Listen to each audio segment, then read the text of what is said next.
গ্রীষ্ম বর্ষা পিনিতি ভরসা। হ্যাঁ, পিনিত শপিং সিটি।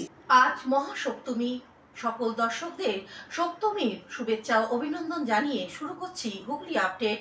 আপনাদের সঙ্গে আমি উষা। আসছি খবরে। আজ মহাসপ্তমী, দুর্গাপুজোর শুরু। জেলার বিভিন্ন গঙ্গার ঘাটে কলাবউ স্নান করানো হলো। গঙ্গার ঘাটে ঘাটে সকাল থেকে নবপত্রিকার স্নান। চুঁচুড়া ময়ূরপঙ্খী ঘাটে নবপত্রিকার স্থানের বারোয়ারি আবাসন ও বাড়ির পুজো।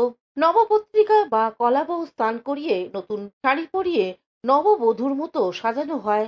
মায়ের আরাধনায় নবপত্রিকার বৈশিষ্ট্য হলো 9টি রূপে দেবীর আরাধনা। রীতিমতো 9টি গাছের ডালপালা দিয়ে একটি কলা গাছকে সাজিয়ে গঙ্গায় স্নান করিয়ে মণ্ডপে প্রাণ প্রতিষ্ঠা করা হয়। এবার দেবী গজে আগমন, শস্য শ্যামলা হবে দেশে। হুগলি থেকে পানুপালের সঙ্গে চন্দনা দত্তের রিপোর্ট, হুগলি আপডেট।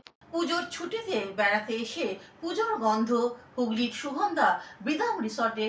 বাঙালির পুজো মানেই বেড়াতে যাওয়া, আর বেড়াতে গিয়ে আবার মা দুর্গার জন্য মন খারাপ। কিন্তু না, হুগলির সুগন্ধা পুরুষোত্তম বাটি বিদাম রিসর্ট দূর দূরান্ত থেকে আসেন কয়েকদিনের জন্য। আর রিসর্ট কর্তৃপক্ষ দুর্গাপুজোর আয়োজন করে। 4 দিন ধরে চলে পুজো। বেড়াতে আসা মানুষরা পুজোর সময় উপস্থিত থাকেন বলে জানালেন বিদামের পক্ষ থেকে অভিজিৎ বিশ্বাস। হ্যাঁ, এবারে পুজো আমাদের দ্বিতীয় বর্ষের পুজো। আমরা গতবার থেকে শুরু করেছিলাম পুজো বেদাম রিসর্টে। এবার আমাদের দ্বিতীয় বর্ষে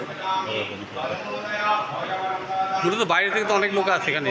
হ্যাঁ, বাইরে থেকে আমাদের অনেক লোকই আসে, কলকাতার দিক থেকেও আসে, বর্ধমান জেলার দিক থেকেও আসে, বিভিন্ন জায়গা থেকেই আসে। এবং যারা আসে বেড়াতে তারা মূলত পুজোটাকে মিস করে। সেই কারণে যখন এখানে পুজোটা হয় শুরু হয়েছে, তারপর থেকে দেখা গেছে তারা প্রতিদিনই প্রায় সপ্তমী অষ্টমী নবমী প্রতিদিনই তারা অঞ্জলি থেকে আসছে, আরতি দেখছে, বসছে এখানে শান্তভাবে, খুব এনজয় করছে। একদম ভক্তি করে তারা তাদের উপস্থিতি দেখা যাচ্ছে। হুগলি থেকে চন্দনা দত্তের রিপোর্ট, হুগলি আপডেট। শহরের বিভিন্ন দুর্গাপূজা ঘুরে দেখলেন হুগলি চুঁচুড়ার কেন্দ্রীয় দুর্গোৎসব সমিতির বিচারক বৃন্দ।